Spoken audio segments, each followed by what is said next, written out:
अगर आप ज्वेलरी के आभूषणों के शौकीन हैं तो आप बाहरी देशों के बने और वहाँ से आए आभूषणों के भी शौकीन हो सकते हैं। चाहे इटली हो, फ्रांस हो या कई ऐसे देश हो, वहाँ से आभूषण भारत भी आते हैं और काफ़ी अच्छी संख्या में बिक्री भी होती है और पसंद भी किए जाते हैं।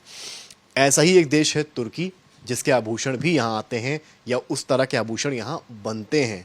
लेकिन अब तुर्की को लेकर भारत में इस वक्त जो आक्रोश है वो केवल वहाँ के टूरिज्म तक ही सीमित नहीं है, बल्कि वहाँ के प्रोडक्ट्स से लेकर अब वहाँ की ज्वेलरी तक आ गया है, जिसका असर राजधानी लखनऊ में भी देखा जा रहा है। हम इस वक्त लखनऊ के चौक इलाके में हैं और एक सराफा बाज़ार में हैं। यहाँ पर अगर तस्वीरों में देखेंगे तो आपको कई सारे गहने दिखाई पड़ेंगे।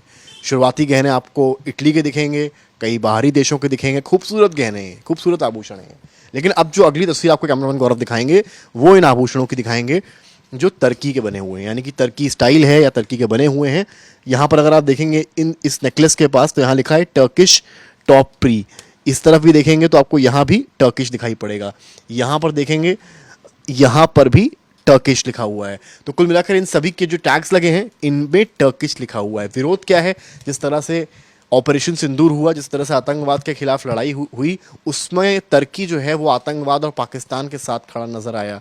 अब ऐसे में भारत में इस बात को लेकर उबाल है, गुस्सा है और इस वजह से अब इन प्रोडक्ट्स को लेकर लोग बहिष्कार कर रहे हैं, जिसका असर अब ज्वेलरी मार्केट में भी देखने को मिल रहा है। चाहे खरीदारी हो या बिक्री हो, इन आभूषणों के जो नंबर्स हैं वो विद टाइम ऑपरेशन सिंदूर के बाद कम होते जा रहे हैं। बात करने के लिए आप देखेंगे यहाँ पर हमारे पास साथ जो हैं एसोसिएशन कई मेंबर हैं, उनसे बात करेंगे। सिद्धार्थ जी, आप मुझे बताइए कि किस तरीके से ये आप जिस तरह से यहाँ पर रखे हैं आपके आभूषण टर्की मेड हैं, किस तरह से बिजनेस डाउन हुआ है in terms of Turkish jewellery और कैसे मार्केट आप देख रहे हैं फिलहाल? नमस्कार, मेरा नाम सिद्धार्थ और मैं मीडिया प्रभारी चौक सराफ एसोसिएशन का हूँ और प्रोप्राइटर जम्मू कुमार अध्यात्म सराफ का प्रोप्राइटर हूँ।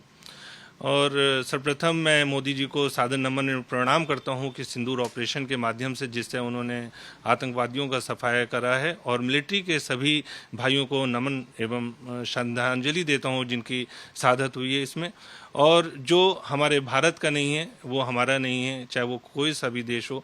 अगर तुर्की ने पाकिस्तान का साथ दिया है तो उसने सिर्फ पाकिस्तान का साथ नहीं दिया है, आतंकवाद का साथ दिया है जिसका पूरा विश्व विरोध करता है। तो ऐसे में हम सभी व्यापारियों ने निर्णय लिया है कि हम तुर्की का जो भी सामान अभी तक स्टॉक में है वो तो बेचेंगे, उसके बाद हम लोग उसका आयात एकदम नहीं करेंगे, क्योंकि हमें वो सामान कतई नहीं बेचना है जिससे हमारी देश की भावनाओं आहत हो।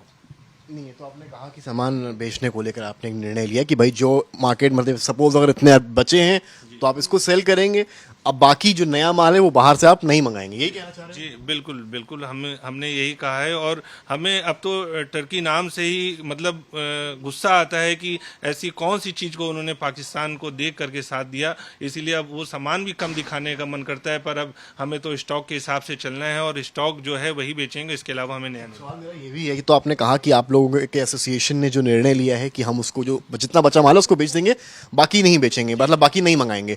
लेकिन जो खरीदार आ रहे हैं, कई खरीदार होते हैं जो जिनको इंडियन ज्वेलरी पसंद होती है, कई ऐसे शौकीन लोग होते हैं, जैसे आपने ये इटली वगैरह के भी रखे हैं गहने, यहाँ पर आप अन्य देशों को भी गहने हैं, उन वो अगर तुर्की का क्या उनमें नंबर्स में कमी आई है? क्या वो पिछले दिनों जब से ऑपरेशन सिंदूर हुआ उसके बाद से क्या उसमें बढ़ोतरी हुई है, नंबर्स कम हुए हैं? कुल मिलाकर नंबर या परसेंटेज में अगर समझाएं आप दर्शकों को। जैसे अभी तक क्या था, जैसे 20 हार अगर बिक रहे हैं पूरे दिन में, तो अभी तक 5 हार बिक जाते थे टर्की और 15 हार पूरे इटालियन और इंडियन मिला करके बिकते थे।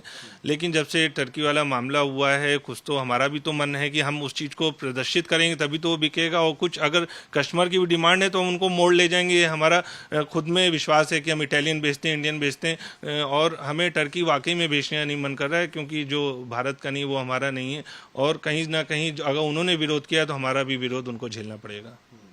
मतलब कहने का मतलब जो ऐसे कस्टमर्स आते हैं जिनको बाहरी देशों के गहने की स्टाइल या वो पसंद है, उनमें आप ये सब दिखाते रहे हैं? बिल्कुल बिल्कुल बिल्कुल सही बात है।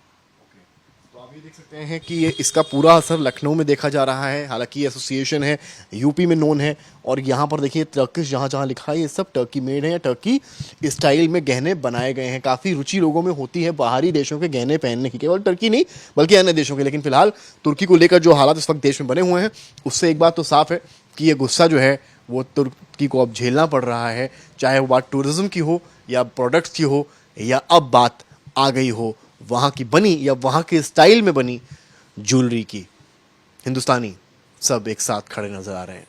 कैमरामैन गौरव के साथ समर्थ श्रीवास्तव, लखनऊ आज तक।